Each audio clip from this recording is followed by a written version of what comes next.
अध्यक्ष जी, सबसे पहले तो मैं आपको धन्यवाद देना चाहता हूं कि आपने इस संकल्प पत्र समिति की अध्यक्षता का दायित्व मेरे ऊपर सौंपा और मुझे इस बात का हर्ष है, संतोष भी है कि मोदी जी के नेतृत्व में हमने देशवासियों से किया गया हर वादा पूरा किया है।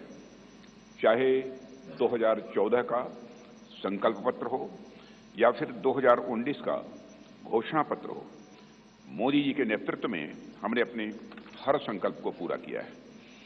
जब मोदी जी के नेतृत्व में हम 2014 के लोकसभा चुनाव लड़ने जा रहे थे तो उस समय मैं पार्टी का राष्ट्रीय अध्यक्ष था। Doctor Murli Manohar Joshi ji manifesto committee के चेयरमैन थे। मोदी जी के आग्रह को ध्यान में रखते हुए पार्टी का जो संकल्प पत्र तैयार किया गया था उसमें इस बात का विशेष ध्यान रखा गया था कि जो भी संकल्प हम देश के सामने रखें उसे हम निश्चित रूप से पूरा करें। मित्रों, भाजपा अपने संकल्प पत्रों के माध्यम से जहां स्वाभिमानी और सशक्त भारत के निर्माण का रोड मैप प्रस्तुत करती है, वहीं समाज के हर वर्ग के विकास और कल्याण के प्रति अपनी प्रतिबद्धता को भी देश के सामने रखती है। 5 साल पहले 2019 में संकल्पित भारत, सशक्त भारत के उद्घोष के साथ जो घोषणा पत्र हम लेकर आए थे, उसमें हमने आजादी के 75 वर्ष पूरे होने पर भारत की एक संकल्पना रखने के साथ साथ 2047 के भारत की भी रूपरेखा देश के सामने रखी थी। उसी भावना के अनुरूप ही हमने 5 साल के संकल्प लिए थे और मुझे ये कहते हुए साथियों प्रसन्नता है कि साल 2019 में भारत के विकास एवं जन कल्याण के लिए जो भी संकल्प हमने लिए, आज 2024 तक उन सब को पूरा करने में हमने कामयाबी हासिल की है। हम लोगों को इस बात का गौरव है कि भाजपा अपने संकल्प पत्र के प्रत्येक वादे को पूरा करती है। जो हम कहते हैं वो हम करते हैं। हमारे वर्ड्स, हमारे डीड्स, हमारे कृति और हमारे कथन में कभी कोई अंतर नहीं रहा है। यह बात आज केवल भाजपा के लोग ही नहीं बल्कि देश के नागरिक भी मानने लगे हैं। यही विश्वसनीयता हमारी सबसे बड़ी ताकत है। हमने जम्मू और कश्मीर से धारा 370 समाप्त करने की बात कही थी। आज धारा 370 समाप्त हो चुकी है। हमने महिलाओं के लिए विधायी संस्थाओं में 33% आरक्षण की बात की थी।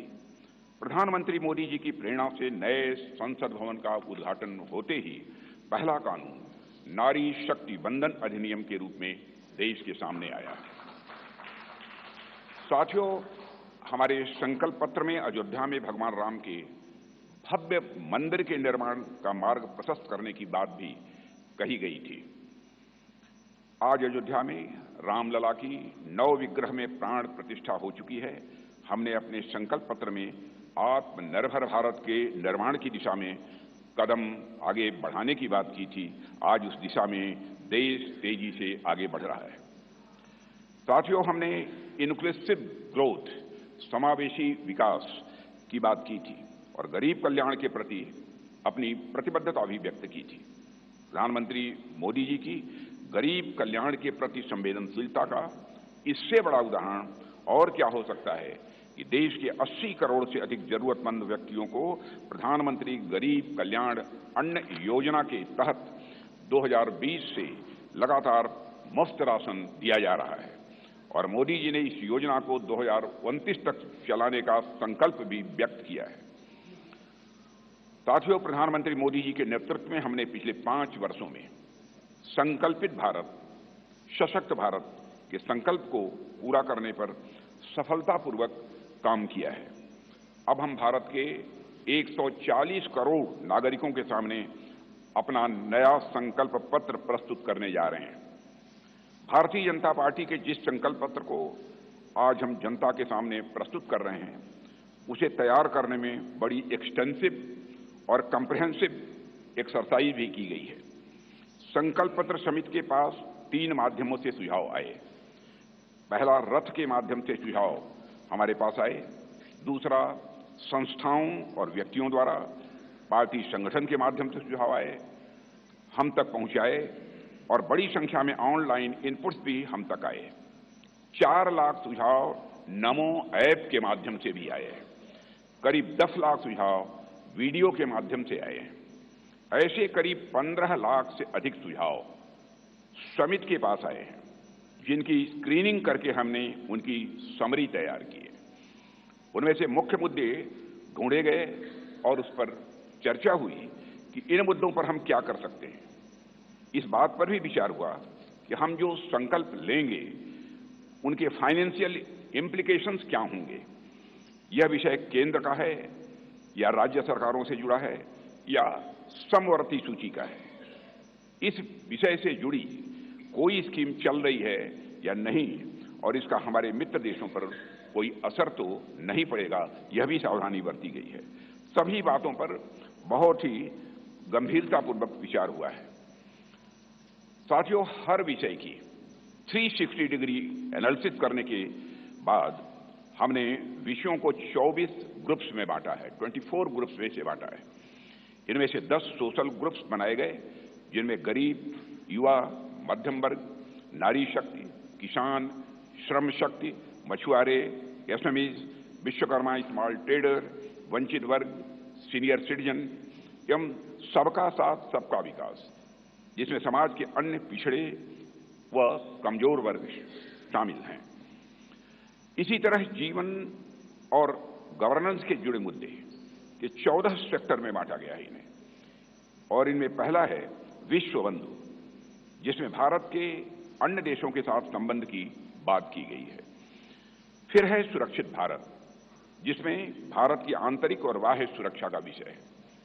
तीसरा है समृद्ध भारत, चौथा है ग्लोबल मैन्युफैक्चरिंग हब, पांचवां वर्ल्ड क्लास इंफ्रास्ट्रक्चर, छठा ईज ऑफ लिविंग, सातवां विरासत का विकास, आठवां है गुड गवर्नेंस यानी सुशासन, नवां है स्वस्थ भारत, 10वां गुणवत्तापूर्ण शिक्षा, 11वां है खेल का विकास, 12वां है सभी क्षेत्रों का संतुलित विकास करना, 13वां है इनोवेशन एंड टेक्नोलॉजी और 14वां है सस्टेनेबल इंडिया, जहां पर्यावरण से जुड़ी हुई बातें हैं।